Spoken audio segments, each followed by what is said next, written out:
आपने अलादीन और उसके जादुई चिराग के बारे में तो सुना ही होगा, लेकिन अगर आपको आज के दौर में ये चिराग मिले तो आप क्या करेंगे? आवाज़ डिवाइस लेकर आया है स्टोरी वाला कहानियाँ जो छू जाती हैं दिल को। स्टोरी वाला सीज़न 1 में सुनिए आमना फारूक के साथ अलादीन की कहानियाँ। अलादीन शहजादे के गम से पागल हो चुका था। उसके कपड़े कई जगह से फटे हुए थे, बाल दाढ़ी सब कुछ बढ़ चुकी थी, सारा जिस्म खाक आलूद था।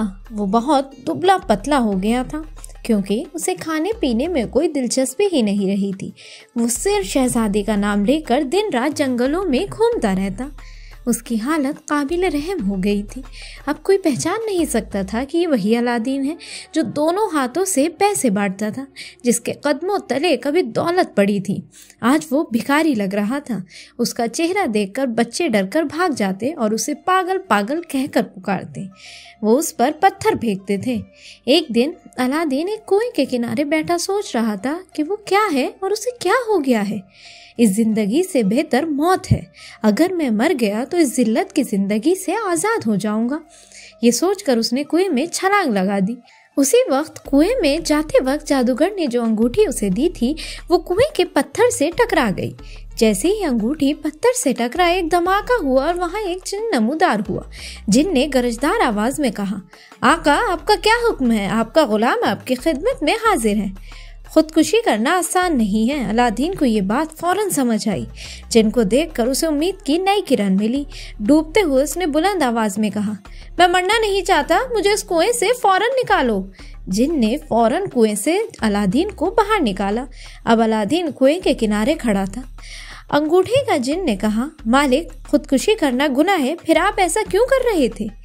खुदकुशी गुनाह है ये मैं भी जानता हूँ, लेकिन क्या करूँ, मेरे पास मरने के सिवा कोई चारा नहीं।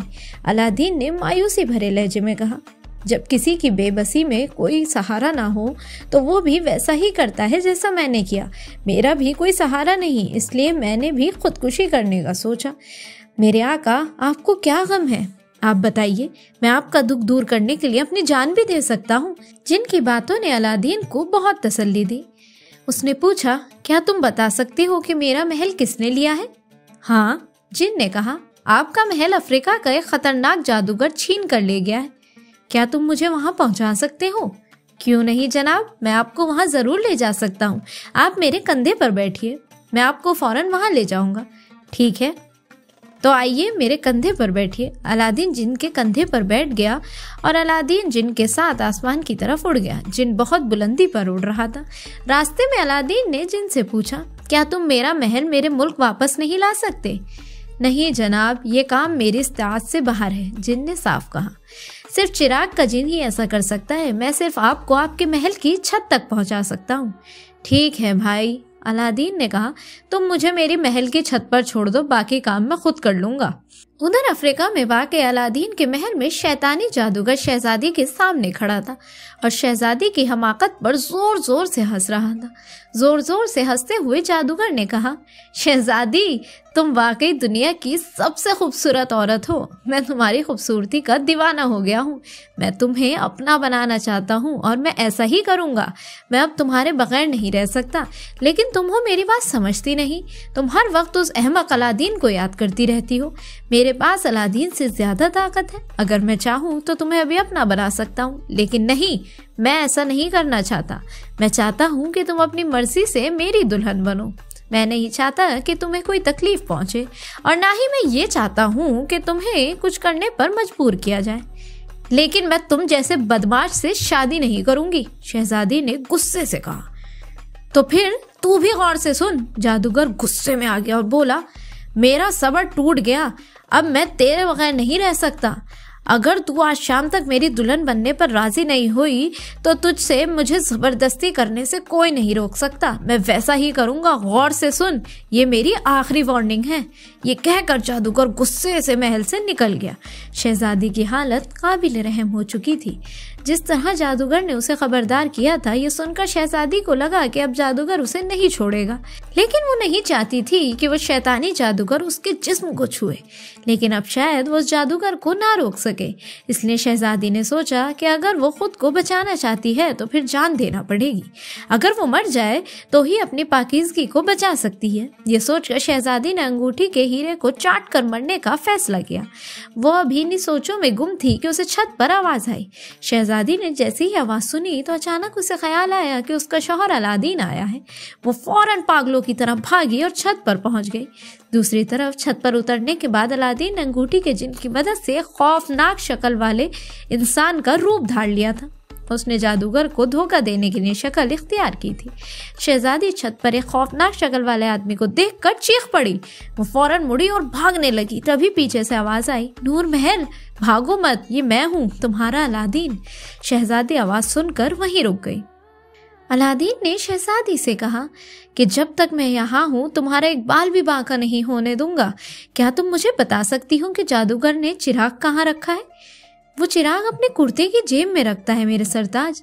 अलादीन कुछ देर सोचों में गुम रहा। फिर थोड़ी देर बाद उसने कहा, तुम मेरा यही इंतजार करो, मुझे जादूगर से निमटने के लिए कुछ चीजें जमा करनी है। मैं बाजार जाऊंगा और जल्द वापस आऊंगा, फिर हम दोनों यहाँ से भाग जाएंगे। ठीक है, लेकिन प्लीज जल्दी से वापस आ जाएं, वरना मैं परेशान हो जाऊंगी। मैं अभी गया और अभी वापस आया। ये कहकर अलादीन चला गया। वो एक वीरान जगह पर गया और अंगूठी रगड़कर जिन को अंगूठी के अंदर बुलाया। जैसे ही उसने अंगूठी रगड़ी तो जिन नमूदार हुआ और कहने लगा, मेरे आका, आपका क्या हुक्म है?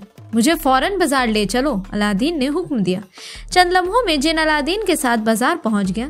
चूंकि अलादीन के बाल बहुत लंबे हो चुके थे, इसलिए वो हजाम के पास अपने बाल कटवाने बैठ गया। अलादीन ने कहा, एक काम करो, मुझे सिक्कों का एक थैला लाओ जो इस अफ्रीकी शहर में इस्तेमाल होते हैं, तब तक मैं अपने बाल कटवा लूं। जिन फौरन चला गया। उसने एक अमीर ताजिर से सिक्कों का थैला उठाया और अलादीन के हवाले कर दिया। तब तक अलादीन भी अपने बाल कटवा चुका था।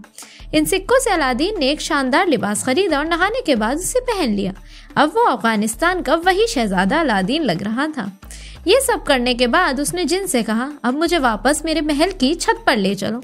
जैसे ही अलादीन ने ये कहा, अगले ही लम्हे उसने खुद को महल की छत पर खड़ा पाया। शहजादी बड़ी बेचैनी से उसका इंतजार कर रही थी।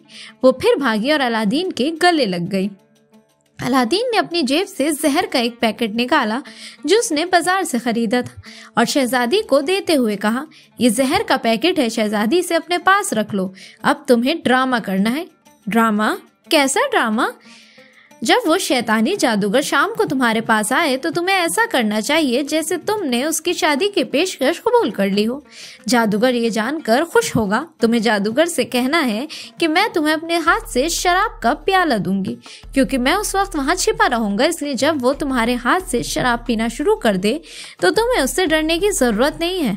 फिर तुम इस जहर को शराब में मिलाकर उस जादूगर को पिलाओ कि मैं उस जादूगर से एक बार लड़ना चाहता हूँ और इसके लिए मैं इस महल को वापस ले जाना चाहता हूँ। ये तरीका बहुत अहम है। शहजादी को अलादीन का मंसूबा बहुत पसंद आया, इसलिए वो खुशी खुशी उस ड्रामे को करने पर राजी हो गई। उसने कहा, अगर ऐसा ही है तो ठीक है, मैं ये ड्रामा करने को तैयार हूँ। इसके बाद अलादीन और शहजादी ने रात का खाना एक साथ खाया और दोनों कमरे में बिस्तर पर लेट गए और एक दूसरे की बाहों में थे। दोनों एक दूसरे से काफी अरसे से अलग थे, इसलिए दोनों ने अपने मिलन का भरपूर फायदा उठाया। इसके बाद शहजादी ने कहा, अब तुम इस अलमारी के पीछे छिप जाओ, क्योंकि ड्रामा करने के लिए मुझे दुल्हन का लिबास पहनना पड़ेगा। अलादीन ने हाँ में सर हिलाया और खामोशी से अलमारी के पीछे छिप गया। शहजादी दुल्हन का लिबास पहनने में मसरूफ हो गई। कुछ देर बाद वो दुल्हन का रूप धार कर बिस्तर पर बैठी थी। शहजादी का हुस्न उसके दुल्हन के लिबास में चमक रहा था। उसे देखकर अलादीन एक बार के लिए आंखें झपकाना ही भूल गया था। अब जादूगर के साथ क्या हुआ? वो शराब पीकर मर गया या उसने अलमारी के पीछे छिपे हुए अलादीन को पहचान लिया? ये सब जानने के लिए करना होगा थोड़ा सा इंतजार। तब तक के लिए दीजिए इजाजत और ऐसी ही दिलचस्प कहानियों के लिए सुनते रहिए स्टोरी वाला।